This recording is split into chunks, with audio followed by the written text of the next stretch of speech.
O Caminho da Servidão, obra de Friedrich Hayek. O fato de um homem vir a sofrer grande redução dos seus rendimentos e amarga frustração de todas as suas esperanças, sem por isso ter sido responsável, e apesar de sua dedicação e de sua excepcional habilidade, indubitavelmente ofende o nosso senso de justiça. As reivindicações das pessoas assim prejudicadas de que o Estado intervenha em seu favor a fim de salvaguardar-lhes as legítimas expectativas conquistarão, por certo, a simpatia e o apoio popular. A aprovação geral de tais reivindicações fez com que, na maioria dos países, os governos decidissem agir, não só no sentido de amparar as possíveis vítimas de tais dificuldades e privações, mas também no de assegurar-lhes o recebimento de seus rendimentos anteriores e protegê-los contra as vicissitudes do mercado. Contudo, para que a escolha das ocupações seja livre, a garantia de uma determinada renda não pode ser concedida a todos, e se for concedida a alguns privilegiados, haverá prejuízo para outros, cuja segurança será ipso facto diminuída. É fácil demonstrar que a garantia de uma renda invariável só poderá ser concedida a todos pela abolição total da liberdade de escolha da profissão. E, contudo, embora essa garantia seja de expectativas legítimas, seja muitas vezes considerado o ideal a ser visado, não é perseguida com afinco. O que ocorre constantemente é a concessão parcial dessa espécie de segurança a este ou aquele grupo, do que decorre um aumento constante da insegurança daqueles sobre os quais recai o ônus. Não admira que, em consequência, aumente também de modo contínuo o valor atribuído ao privilégio da segurança, tornando-se mais e mais premente a sua exigência, até que por fim nenhum preço, nem o da própria liberdade, pareça excessivo. Se protegessem de imerecidas perdas aqueles cuja utilidade é reduzida por circunstâncias que eles mesmos não poderiam controlar ou prever, e se, por outro lado, se impedisse de oferir vantagens imerecidas àqueles cuja utilidade aumentou em função de circunstâncias também incontroláveis e imprevisíveis, a remuneração deixaria em breve de ter qualquer relação à verdadeira utilidade. Passaria a depender da opinião de uma autoridade sobre o que cada pessoa deveria ter feito ou previsto e sobre a validade de suas intenções. Tais decisões não deixariam de ser, em grande medida, arbitrárias. Como consequência necessária, a aplicação do princípio faria com que pessoas que realizam o mesmo trabalho recebessem remunerações diferentes. As diferenças de remuneração deixariam, assim, de oferecer um estímulo adequado para que os indivíduos compreendessem as mudanças socialmente desejáveis, não sendo sequer possível aos interessados decidir se determinada mudança compensaria o esforço despendido para levá-la a efeito. As diferenças de remuneração deixariam, assim, de oferecer um estímulo adequado para que os indivíduos empreendessem. Se, porém, há alterações na distribuição dos indivíduos entre as várias ocupações, necessidade constante em qualquer sociedade, já não se podem produzir mediante recompensas e penalidades expressas em dinheiro, as quais não têm nenhuma relação necessária com o mérito subjetivo, deverão ser efetuadas por meio de ordem diretas. Quando a renda de uma pessoa é garantida, não se lhe pode permitir que permaneça no emprego unicamente porque este lhe agrada, nem que escolha qualquer outro pelo qual tenha preferência. Como o ganho ou a perda não dependem do fato de o indivíduo optar por permanecer ou não no mesmo emprego, a escolha terá de ser feita por aqueles que controlam a distribuição da renda disponível. A questão dos estímulos adequados que surgem neste contexto é, em geral, analisada como se tratasse basicamente de as pessoas estarem ou não dispostas a se esforçarem ao máximo. Mas, embora isso tenha sua importância, não constitui todo o problema, nem mesmo seu aspecto mais relevante. Não se trata apenas de fazer com que o esforço seja compensador para que cada um dê o melhor de si. O mais importante é que, se quisermos deixar a escolha ao indivíduo, se espera que ele esteja em condições de julgar o que tem de ser feito, é preciso proporcionar-lhe um padrão simples de julgamento que lhe permita medir a importância social das diferentes ocupações. Mesmo com a maior boa vontade, seria impossível a qualquer pessoa fazer uma escolha inteligente entre várias alternativas se as vantagens que estas oferecem não tivessem relação com sua utilidade social. Para saber se, em resultado de certas mudanças, um indivíduo deveria abandonar uma profissão em um ambiente ao qual se afeiçoou e trocá-los por outros, é necessário que a alteração dos valores relativos dessas ocupações para a sociedade seja expressa nas remunerações que oferecem. O problema reveste-se de importância ainda maior porque, no mundo que conhecemos, torna-se improvável que um indivíduo dê o melhor de si por muito tempo, a menos que seu interesse esteja diretamente envolvido. A maioria das pessoas necessita, em geral, de alguma pressão externa para se esforçar ao máximo.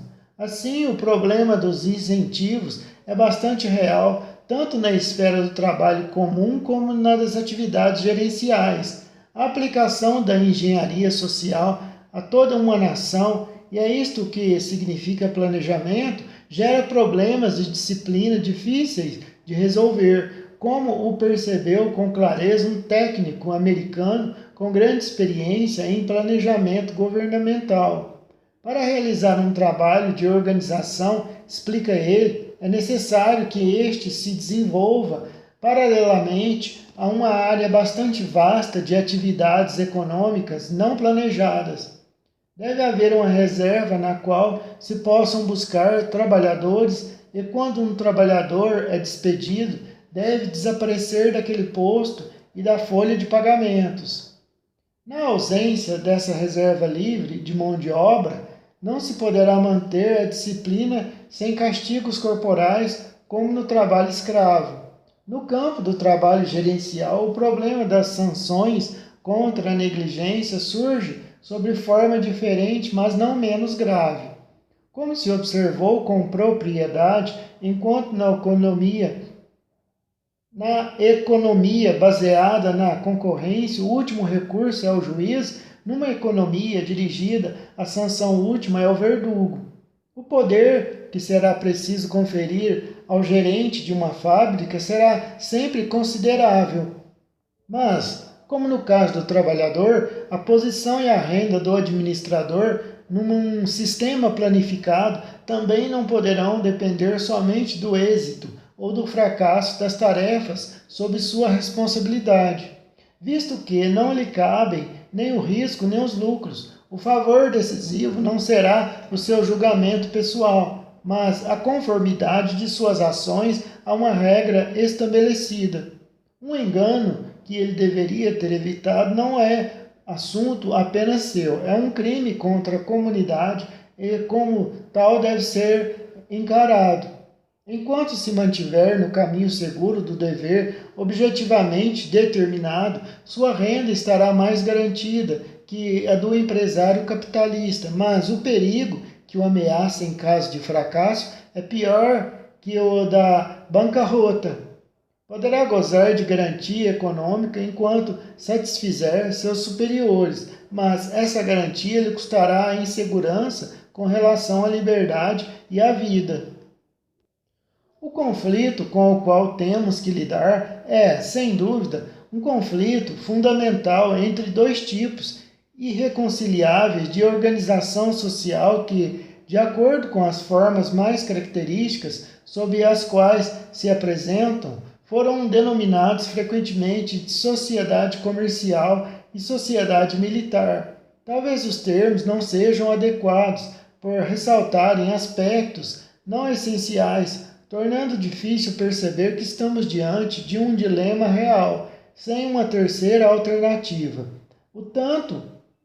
Tanto a escolha como o risco recaem sobre o indivíduo, ou ele é eximido de ambos. Na realidade, o exército, entre as instituições conhecidas, é a que mais se aproxima do segundo tipo de organização, onde tanto o trabalho como o trabalhador são designados pela autoridade e onde, se os meios disponíveis escassearem, todos serão submetidos ao mesmo regime de ração reduzida. Esse é o único sistema que pode conceder ao indivíduo plena segurança econômica. Mediante sua extensão a toda a sociedade, essa segurança poderá ser proporcionada a todos. Tal segurança é, contudo, inseparável das restrições à liberdade e da ordem hierárquica da vida militar. É a segurança dos quartéis. É possível, naturalmente, com base nesse princípio, organizar alguns setores de uma sociedade livre quanto aos demais aspectos, e não há por que essa forma de vida, com as restrições que sem dúvida traz a liberdade individual, não seja facultada aos que a preferem. Com efeito, em certa medida, o trabalho militarizado voluntário poderia constituir para o Estado a melhor maneira de proporcionar a certeza de um emprego e de uma renda mínima para todos. Se as propostas desse gênero se revelaram tão pouco aceitáveis até agora, é porque, para renunciarem à liberdade integral em troca de segurança, as pessoas dispostas a abrir mão dessa liberdade exigiram sempre que esta fosse também subtraída àqueles não inclinados a abandoná-la. É difícil justificar tal exigência. Todavia, o tipo militar de organização que conhecemos só nos dá uma ideia muito inadequada do que viria a ser se fosse aplicado a toda a sociedade. Enquanto apenas uma parte da sociedade é organizada em moldes militares, a falta de liberdade dos membros da organização militar é mitigada pelo fato de ainda existir uma esfera livre para onde se poderão transferir caso as restrições se tornem demasiado penosas. Para termos uma ideia do que seria a sociedade se fosse organizada como uma única e imensa fábrica de acordo com o ideal que tem seduzido tantos socialistas, basta-nos pensar na antiga Esparta, onde considerar a moderna Alemanha que, após caminhar nesse sentido durante 2 ou 3 gerações, acha-se agora próxima dessa meta. Numa sociedade afeita à liberdade, não é possível que muitos se disponham a comprar a segurança a tal preço, mas a política governamental hoje adotada em toda parte de conceder o privilégio da segurança, ora a este grupo, ora aquele, vai rapidamente criando condições em que o anseio de segurança tende a sobrepujar o amor à liberdade. Isto porque cada vez que se confere segurança completa a um grupo, aumenta a insegurança dos demais. Se garantirmos a alguns uma fatia fixa de um bolo de tamanho variável, a parte deixada aos outros sofrerá mais oscilação, proporcionalmente ao tamanho do todo. E o aspecto essencial da segurança oferecida pelo sistema de concorrência, a grande variedade de oportunidades, torna-se cada vez mais restrito. No sistema de mercado, a segurança só pode ser concedida a determinados grupos mediante o gênero de planejamento conhecido como restricionismo, no qual, entretanto, está incluído quase todo o planejamento posto em prática nos nossos dias. O controle, isto é, a limitação da produção de modo que os preços assegurem um ganho adequado, é o único meio pelo qual se pode garantir um certo rendimento aos produtores numa economia de mercado. Isso, porém, envolve necessariamente uma redução de oportunidades para os demais. Para que o produtor, seja ele dono de empresa ou operário, receba proteção, a concorrência de preços mais baixos, outros, em pior situação, serão impedidos de participar da prosperidade relativamente maior das indústrias controladas.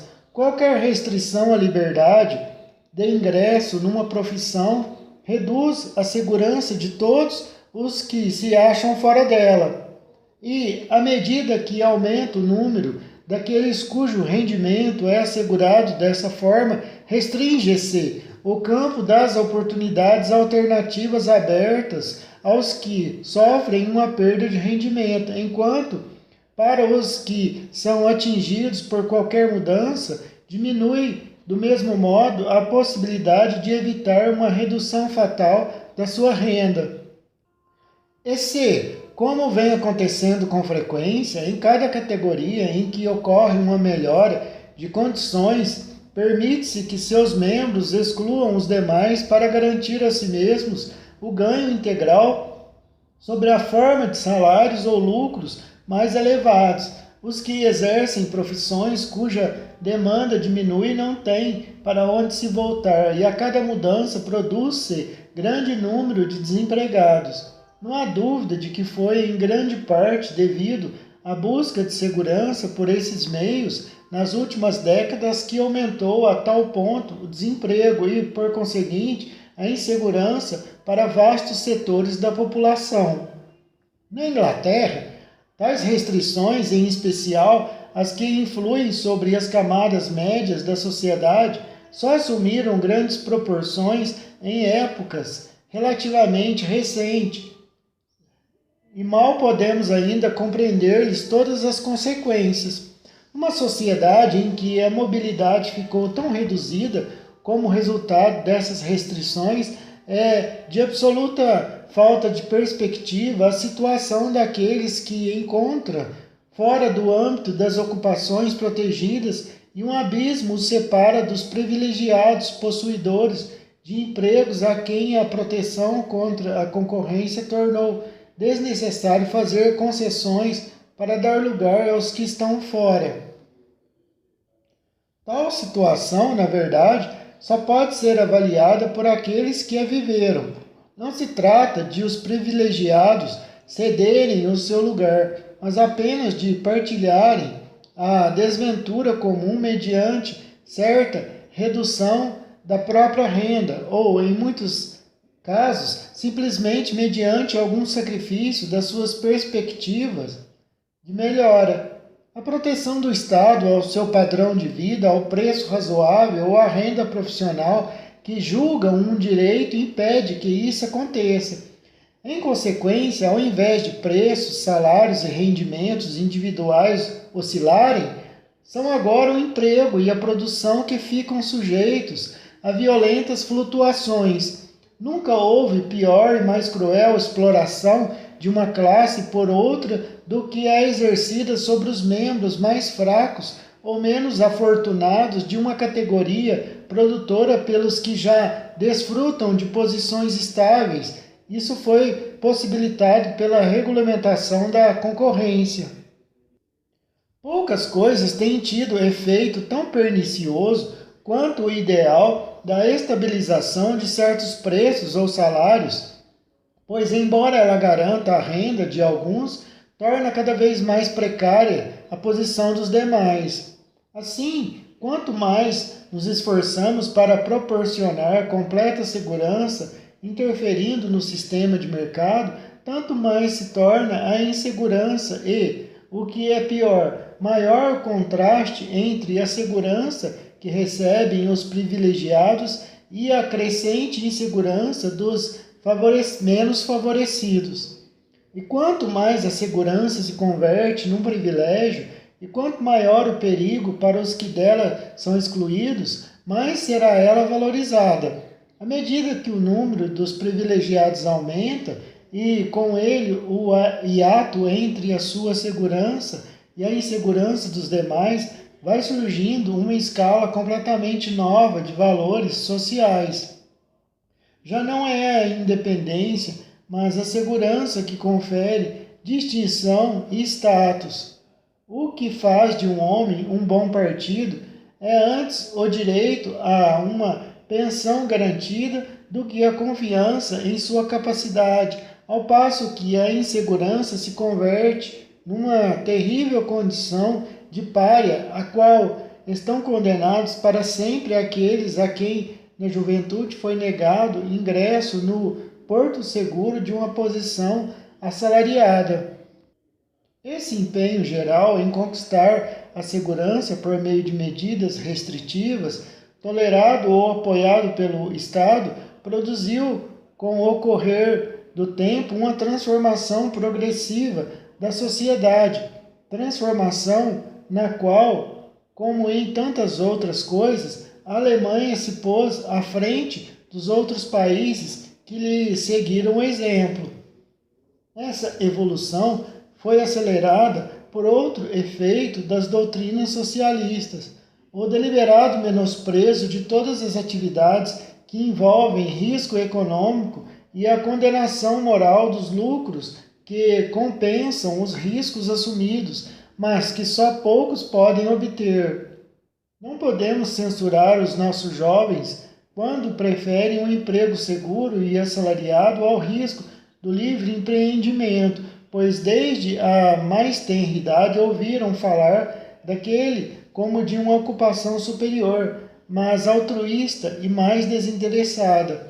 A geração de hoje cresce num mundo em que, na escola e na imprensa, o espírito da livre iniciativa é apresentado como indigno e o lucro como imoral, onde se considera uma exploração dar emprego a 100 pessoas, ao passo que chefiar o mesmo número de funcionários públicos é uma ocupação honrosa. As pessoas mais velhas poderão considerar exagerada essa imagem da situação atual, mas a experiência diária do professor de universidade não deixa dúvidas de que, como resultado da propaganda anticapitalista, a alteração dos valores já está muito adiantada em relação às mudanças que até agora se têm verificado nas instituições deste país. Resta ver se, transformando as nossas instituições para atender às nossas reivindicações, não destruiremos inadvertidamente valores que ainda reputamos superiores. A mudança estrutural da sociedade, implícita na vitória do ideal de segurança sobre o de independência, é ilustrada com clareza por uma comparação do que 10 ou 20 anos atrás ainda se podia definir como o tipo inglês e alemão de sociedade. Por maior que possa ter sido a influência do exército na Alemanha, é grave erro atribuir, sobretudo, a essa influência o que os ingleses chamavam o caráter militar da sociedade germânica. A diferença era muito mais profunda do que seria possível explicar com base nesse argumento. Os atributos peculiares da sociedade alemã manifestavam-se tanto em ambientes nos quais a influência propriamente militar era insignificante, quanto naqueles em que era bastante acentuada, o que conferia à sociedade germânica seu caráter peculiar não era tanto o fato de que ali havia de modo quase permanente uma parcela maior da população organizada para a guerra do que nos demais países. Era o fato de o mesmo tipo de organização ser usado para muitos outros propósitos. Na Alemanha, mais do que em qualquer outra nação, grande parte da vida civil era deliberadamente organizada de cima para baixo e considerável número de cidadãos não se julgavam independentes, mas funcionários do governo. Havia muito. O país se tornara, e disso se orgulhavam os alemães, Bente State, onde não só a administração civil propriamente dita, mas também em quase todas as esferas o rendimento e a posição social eram determinados e garantidos por alguma autoridade. Não seria fácil extirpar pela força o espírito da liberdade em qualquer país. No entanto, seria difícil um povo poder fazer face ao processo pelo qual esse espírito foi aos poucos sufocado na Alemanha. Numa sociedade em que o indivíduo conquista posição e honras quase exclusivamente em função de ser um servidor assalariado do governo, em que o cumprimento do dever prescrito é considerado mais louvável do que a escolha do próprio campo de atividade, em que todas as ocupações que não conferem um lugar na hierarquia oficial ou direito a um rendimento fixo são julgadas inferiores e até certo ponto aviltantes, seria demais esperar que a maioria prefira por muito tempo a liberdade e a segurança. E quando só se pode optar entre a segurança numa posição de dependência e a extrema precariedade numa situação em que tanto o fracasso como o êxito são desprezados, poucos resistirão à tentação da segurança ao preço da liberdade. Tendo-se chegado a esse ponto, a liberdade torna-se quase um objeto de escárnio, pois só pode ser alcançada com o sacrifício de grande parte das boas coisas da vida. Nessas condições, não surpreende que um número cada vez maior de pessoas se convençam de que, sem segurança econômica, a liberdade não vale a pena e se dispõem a sacrificar esta em troca daquela. É inquietante, porém, constatar que o professor Harold Laski emprega nesse país exatamente o mesmo argumento que contribuiu, talvez mais do que qualquer outro, para levar o povo alemão a sacrificar a sua liberdade. Não há dúvida de que a segurança adequada contra as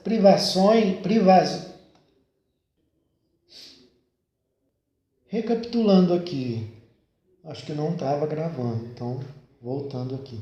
A mudança estrutural da sociedade, implícita na vitória do ideal de segurança sobre o de independência, é ilustrada com clareza por uma comparação do que 10 ou 20 anos atrás ainda se podia definir como o tipo inglês e alemão de sociedade.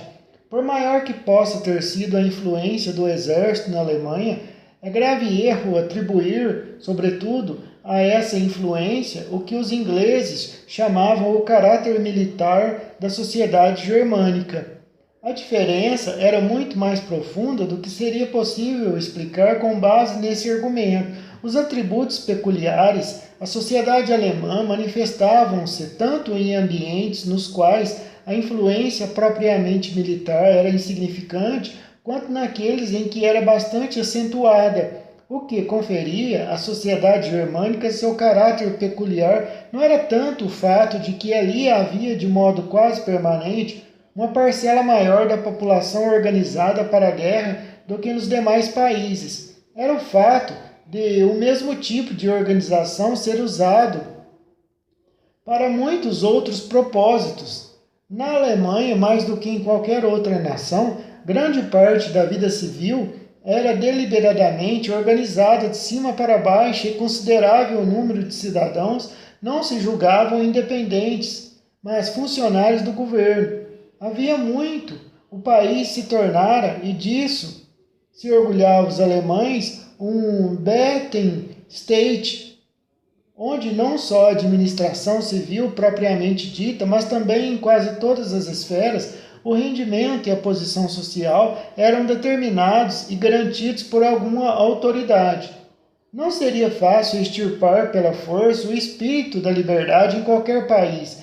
No entanto, seria difícil um povo poder fazer face ao processo pelo qual esse espírito foi aos poucos sufocado na Alemanha. Numa sociedade em que o indivíduo conquista posição e honras quase exclusivamente em função de ser um servidor assalariado do governo, em que o cumprimento do dever prescrito é considerado mais louvável do que a escolha do próprio campo de atividade, em que todas as ocupações que não conferem um lugar na hierarquia oficial ou o direito a um rendimento fixo são julgadas inferiores e até certo ponto aviltantes, seria demais esperar que a maioria prefira por muito tempo a liberdade à segurança.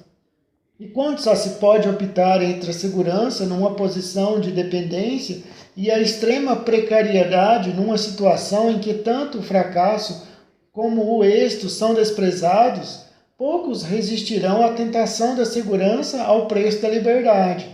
Tendo-se chegado a esse ponto, a liberdade torna-se quase um objeto de escárnio, pois só pode ser alcançada com o sacrifício de grande parte das boas coisas da vida.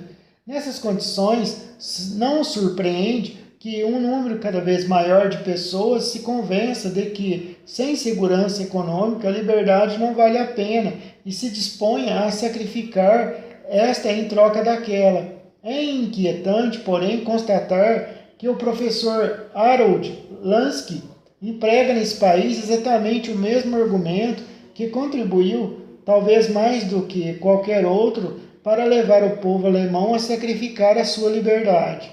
Não há dúvida de que a segurança adequada contra as privações, bem como a redução das causas inevitáveis do fracasso e do descontentamento que ele acarreta, deverão constituir objetivos importantes da política de governo. Mas para essas tentativas sejam bem-sucedidas e não destruam a liberdade individual, a segurança deve ser proporcionada paralelamente ao mercado, deixando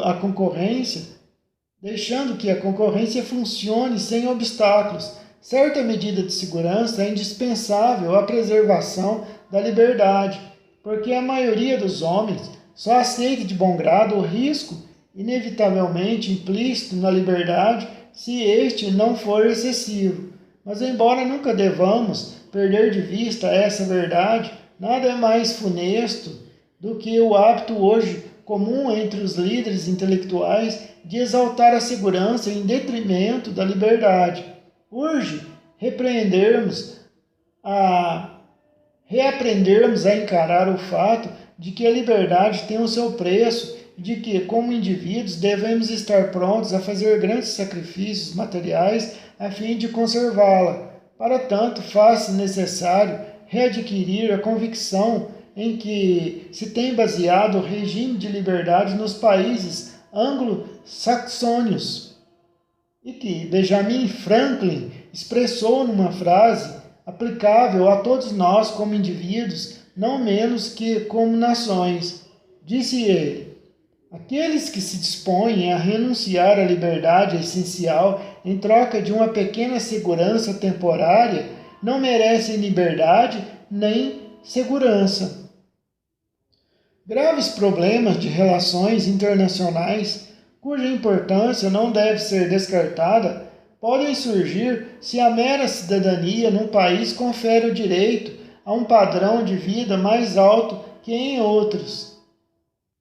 O professor W. H. Root, num livro que merece estudo cuidadoso, apresenta sugestões muito interessantes sobre as maneiras por que se poderiam mitigar tais dificuldades numa sociedade liberal. Aqueles que conhecem a vida cotidiana dos pobres, sempre obcecada pelo pressentimento de um desastre iminente, seu anseio desesperado de uma beleza que sempre lhes foge, compreenderão que, sem segurança econômica, não vale a pena ter liberdade. Porque os piores chegam ao poder. Todo poder corrompe, e o poder absoluto corrompe de maneira absoluta. Lord Acton. Analisaremos agora uma ideia que, se de um lado serve de consolo para muitos que considera inevitável o advento do totalitarismo, de outro enfraquece sobremodo a resistência dos que a ele se oporiam com todas as forças, se lhe compreendessem a natureza. Trata-se da ideia de que os aspectos mais repelentes dos regimes totalitários se devem à casualidade histórica de esses regimes terem sido estabelecidos por canalhas e bandidos. Se na Alemanha a criação de um regime totalitário levou ao poder tantos homens corruptos e baixos, argumenta-se, isso sem dúvida poderá provar a perversidade do caráter alemão, mas não que a ascensão de tais homens seja consequência inevitável de um regime totalitário. Quando eles chegaram ao poder, os Streichers e Killingers, os Leyes e Heines, os Eulers e Hindrichs, argumenta-se, isso sem dúvida poderá provar a perversidade do caráter alemão, mas não que a ascensão de tais homens seja consequência inevitável de um regime totalitário, porque não seria possível que o mesmo sistema, se necessário à consecução de objetivos importantes, fosse dirigido por indivíduos honestos para o bem da comunidade. Hoje, dando pitaco aqui, a Alemanha é um dos países mais evoluídos do mundo, em todos os sentidos. Você anda lá, você não vê um papel de bala na rua, é um dos povos mais educados do mundo, dos povos mais generosos, educados do mundo. Não devemos, quando se fala em Hitler, lá, eles não gostam nem de ouvir esse nome, os alemães de hoje. Nem naquela época, né? Era uma fração mínima de apoiadores que tinha o Hitler lá. Uma fração muito pequena ali. Mas os bajuladores dele ali, aqueles que estavam à volta, amigos, daí por diante, generais, os soldados que o apoiavam. Não devemos iludir-nos supondo que todas as pessoas de bem são forçosamente democratas ou desejam fazer parte do governo. Muitos prefeririam confiá-lo a alguém que reputam mais competente. Embora isso, por ser importante, não há erro ou desonra em aprovar uma ditadura dos bons. O totalitarismo, ouve-se dizer, é um sistema poderoso tanto para o bem como para o mal. E o fim para o qual é usado depende inteiramente dos ditadores. Aqueles que julgam não ser o sistema que cumpre recear, e sim o perigo de que ele venha a ser dirigido por maus indivíduos, poderiam até ser tentados a prevenir esse perigo, fazendo com que ele fosse estabelecido antes por homens de bem.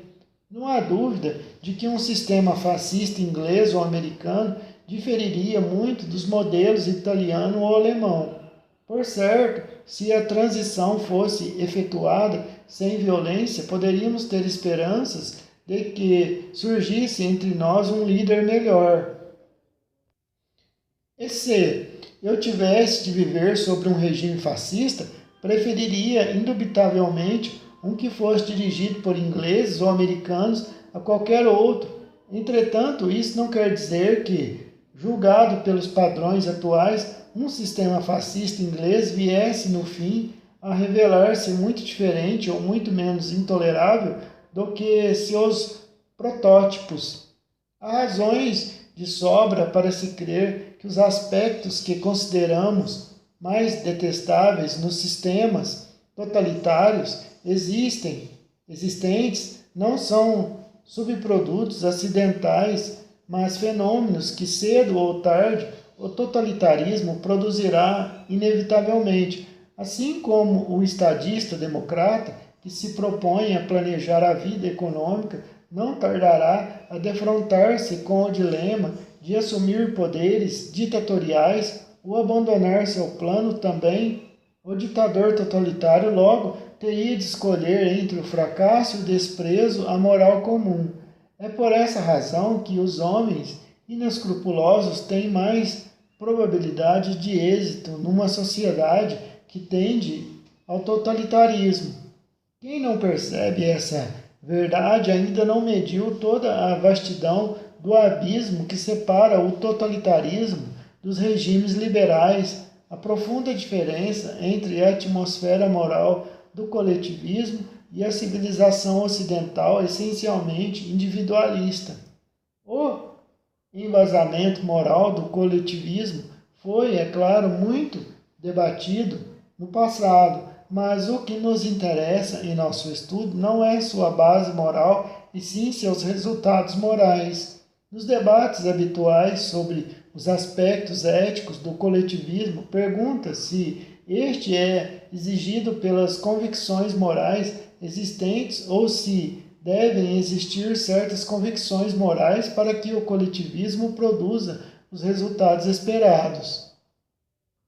A questão que estudaremos, entretanto, é: que atitudes morais serão geradas por uma organização coletivista da sociedade e por que ideias morais tal sociedade tenderá a ser dirigida?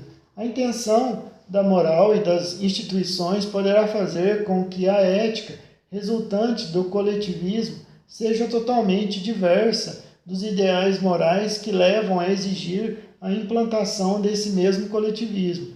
Embora nos inclinemos a pensar que, como o desejo de um sistema coletivista nasce de elevados motivos morais, em tal sistema se desenvolverão as mais altas virtudes. Não existe, na realidade, nenhuma razão para que qualquer sistema estimule necessariamente aquelas atitudes que concorrem para o fim a que ele se destina. As ideias morais dominantes dependerão, em parte, das qualidades que conduzem os indivíduos ao sucesso num sistema coletivista ou totalitário, e, em parte, das exigências do mecanismo totalitário. Devemos agora voltar por um momento ao estágio que precede a supressão das instituições democráticas e a criação de um regime totalitário. Nesse estágio, a exigência geral de uma nação governamental rápida e decidida torna-se o elemento dominante da situação, enquanto a insatisfação com o curso lento e trabalhoso dos processos democráticos faz com que o objetivo seja a ação em si. É então que o homem ou o partido, que parecem bastante fortes ou resolutos para fazerem as coisas funcionar, exercem maior sedução. Forte neste sentido não indica apenas uma maioria numérica, pois o povo está insatisfeito justamente com a ineficácia das maiorias parlamentares. O que as pessoas procuram é um homem que goze de sólido apoio, de modo a inspirar confiança quanto à sua capacidade de realizar o que pretende. E aqui entra em cena o novo tipo de partido organizado em moldes militares. Nos países da Europa Central, os partidos socialistas já haviam familiarizado as massas com organizações políticas de caráter semi-militar que tinham por objetivo absolver, tanto quanto possível, a vida privada dos seus membros. Para conferir um poder esmagador a um grupo, bastava estender um pouco mais o mesmo princípio, buscando a força não no imenso número de votos, garantido em eleições ocasionais, mas no apoio absoluto e restrito de um grupo menor, porém perfeitamente organizado.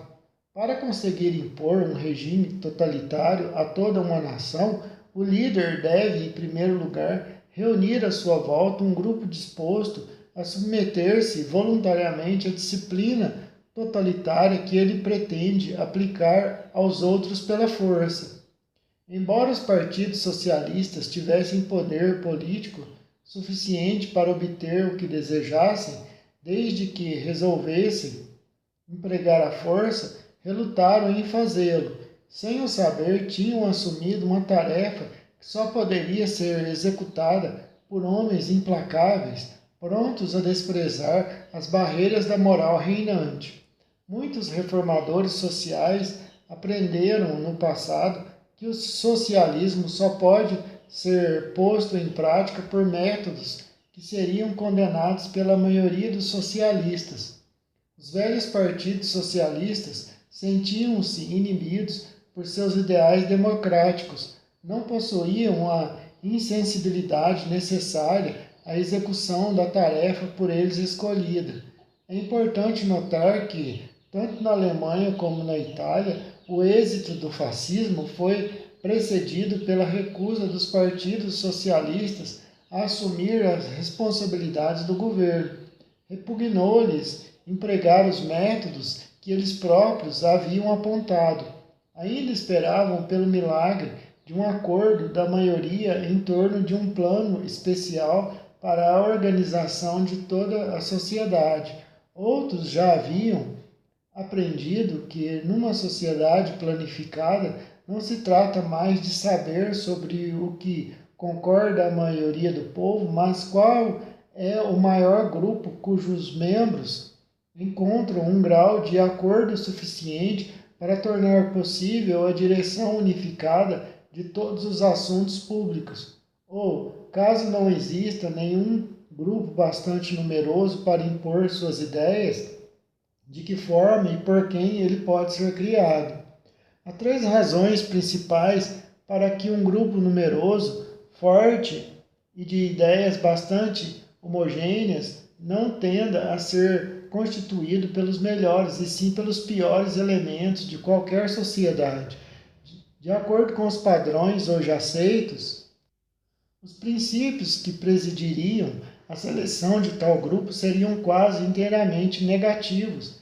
Em primeiro lugar, é provavelmente certo que, de modo geral, quanto mais elevada a educação e a inteligência dos indivíduos, tanto mais se diferenciam os seus gostos e opiniões e menor é a possibilidade de concordarem sobre determinada hierarquia de valores.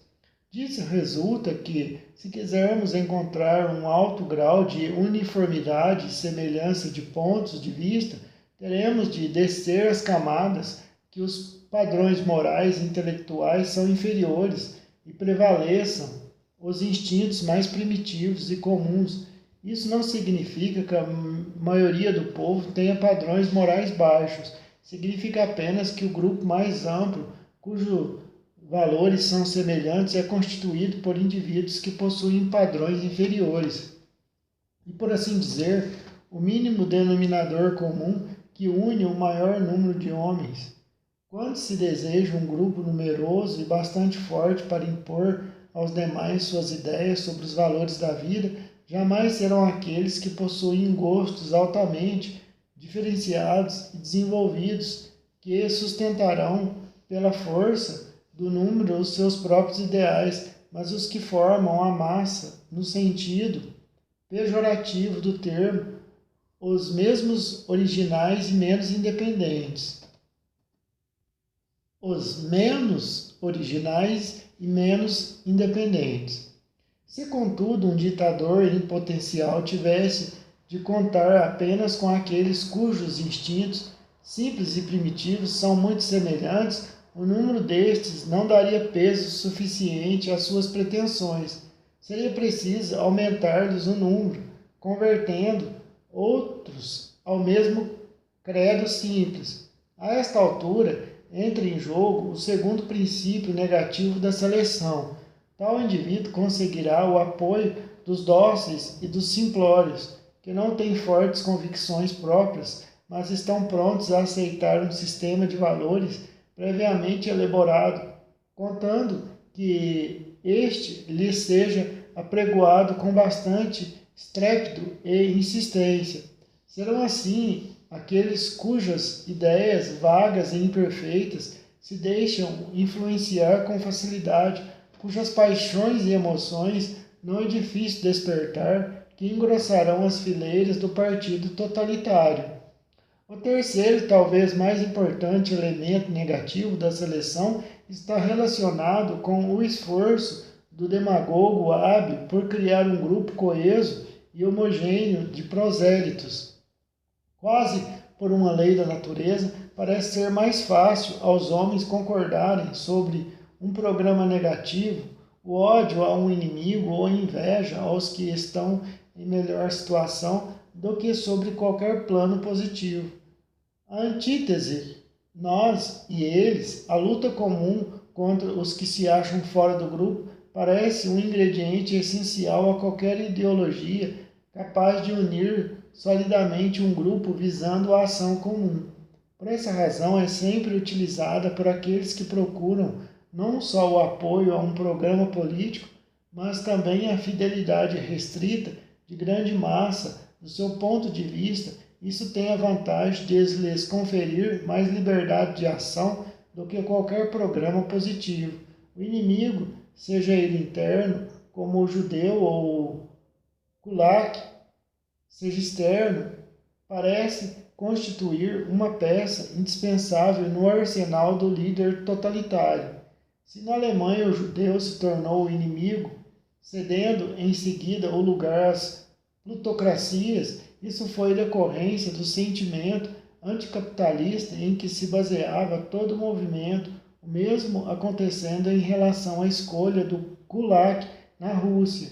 Na Alemanha e na Áustria, o judeu chegara a ser encarado como representante do capitalismo porque a antipatia tradicional votada por vastas classes da população às atividades comerciais tornara tais atividades mais acessíveis a um grupo praticamente excluído das ocupações mais respeitadas.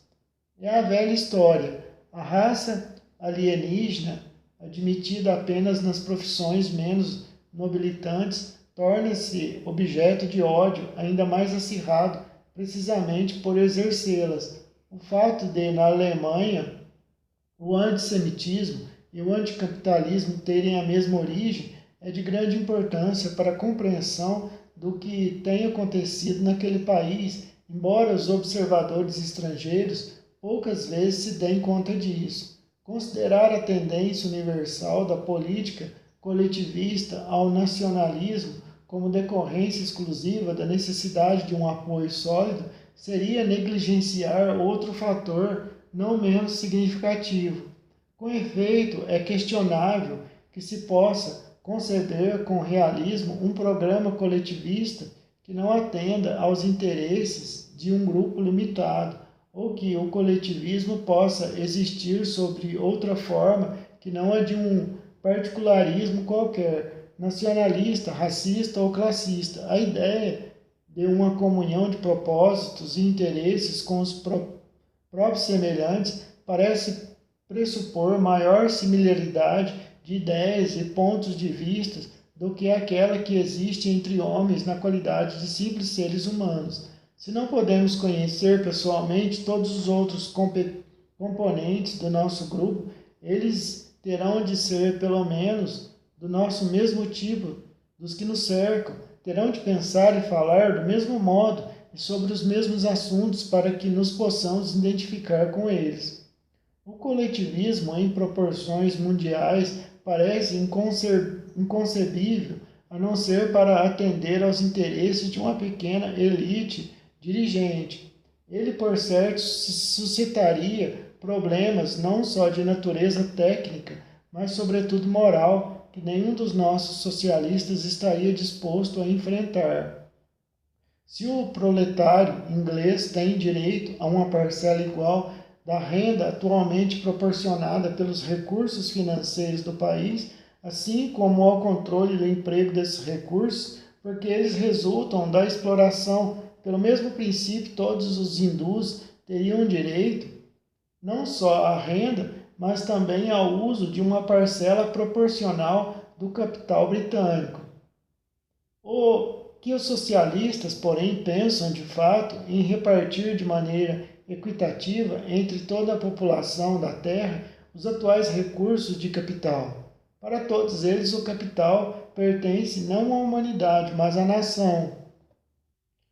Embora, mesmo no âmbito da nação, poucos ousem sustentar que as regiões mais ricas devem ser privadas de seus bens de capital para auxiliar as regiões mais pobres. Os socialistas não estão dispostos a conceder ao estrangeiro aquilo que proclamam como um dever para com os seus concidadãos. De um ponto de vista coletivista coerente, os direitos dos países pobres a uma nova divisão do mundo são de todos justificados, embora, se fossem aplicados com lógica, aqueles que os reivindicam com maior insistência acabassem quase tão prejudicados quanto as nações mais ricas.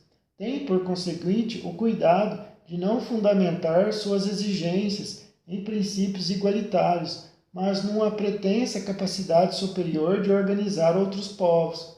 Uma das contradições inerentes à filosofia coletivista é que, embora baseada na moral humanista aperfeiçoada pelo individualismo, só se mostra praticável no interior de um grupo relativamente pequeno. Enquanto permanece teórico, o socialismo é internacionalista, mas ao ser posto em prática na Alemanha ou na Rússia, torna-se violentamente nacionalista. Esta é uma das razões por que o socialismo liberal, tal como o imagina a maioria das pessoas no mundo ocidental, é apenas teórico, ao passo que a prática do socialismo é em toda parte totalitária.